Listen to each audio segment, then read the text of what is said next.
Hello everyone, my name is Shafi and I'm a Student Support Officer at Hassle-Free Education. On today's video, I'm going to tell you how you can make a professional CV. So, point one will be you have to choose a format. So what I mean by this is the layout of your CV. So point two will be to add your personal information. So this could include your full name, date of birth, home address, as well as your email. Point three will be your personal profile. So this could include your skills, career goals, as well as your experience.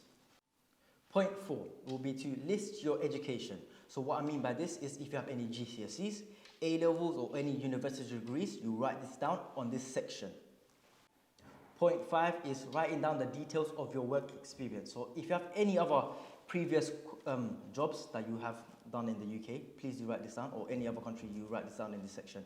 As well as point six, which will be highlight your skills. So you write down any skills that you do have, you put this down here. Lastly, on your CV, you write down any hobbies you do have, as well as any references that you can link. So this is how you write a professional CV. So thank you for watching this video.